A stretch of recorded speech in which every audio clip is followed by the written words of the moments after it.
You are listening to Connection Quest, where every episode is a heartwarming journey to unravel the mysteries of love, intimacy, and the art of meaningful relationships.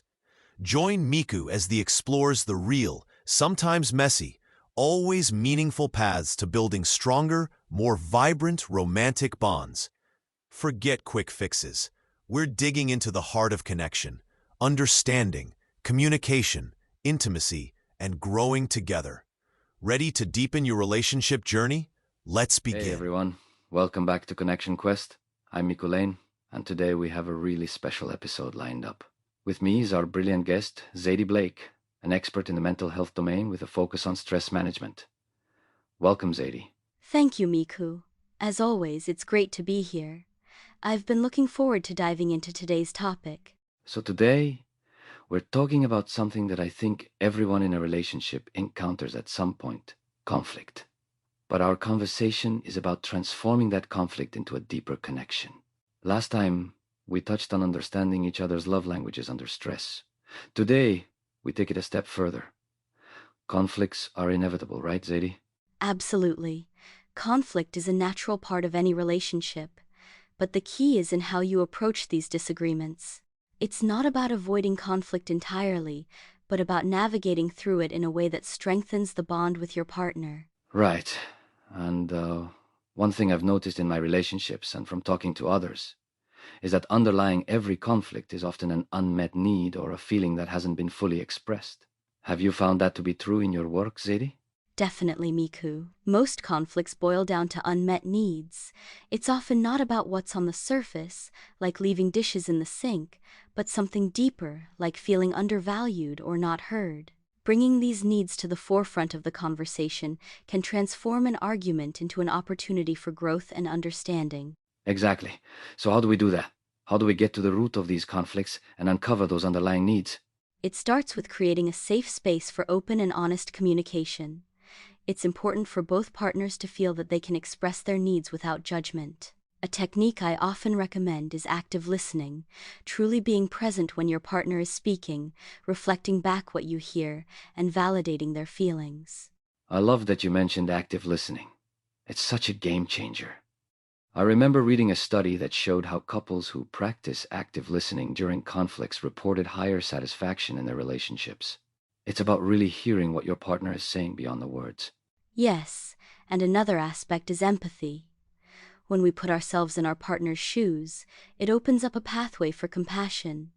It helps in seeing the conflict from their perspective and softening our stance. Empathy is crucial, isn't it? It diffuses the tension. I always try to remind myself of why I value this person and what they mean to me, which often puts the conflict into perspective. Have you ever had a personal experience where empathy shifted the direction of a disagreement, Zadie? Absolutely, Miku.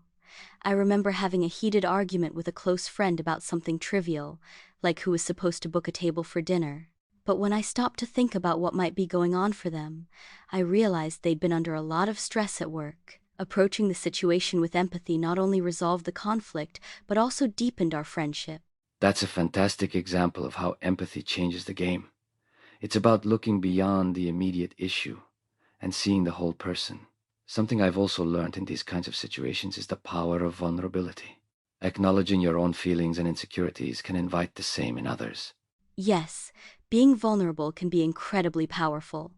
It's like saying, I'm opening up this part of myself to you, which encourages your partner to lower their defenses too. It fosters a deeper emotional connection and understanding.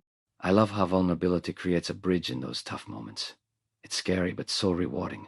Speaking of vulnerability, one way I found it useful in resolving conflicts is just expressing what I'm afraid of.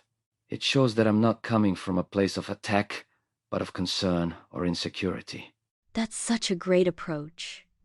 When you express fears instead of accusations, it shifts the dynamic from defensiveness to a collaborative space where solutions can be found. For example, saying I feel anxious when plans change last minute because I need time to prepare is more constructive than you never tell me your plans. Precisely. It's about expressing needs in a way that invites understanding, not blaming. Those I statements really help in making the conversation less confrontational. And when both partners adopt this mindset, conflicts become less about winning or losing, but more about learning and growing together. It turns these moments into opportunities to become more attuned to each other's needs. Yes, and speaking of opportunities, I think it's also vital to check in with each other after a conflict. Reflecting on what happened and discussing what could be done differently next time can strengthen the relationship. Absolutely, Miku. Debriefing is crucial. It's in these moments post-conflict when both partners are more open and receptive. It allows for reflection and adjustments, ensuring both are on the same page moving forward. I agree. So, debrief with your partner, actively listen, practice empathy, and remember to be vulnerable. This can be challenging to implement, but little by little, we can all transform conflict into connection. Thanks so much, Zadie, for shedding light on this topic today. Your insights, as always, are incredible. Thank you, Miku. It's been a pleasure, and I hope listeners find these pointers helpful in their own relationship journeys. I'm sure they will. It's time to wrap up this episode. Thank you all for tuning in to Connection Quest. Remember, each conflict is an opportunity to connect if you approach it with the right mindset. Catch you next time.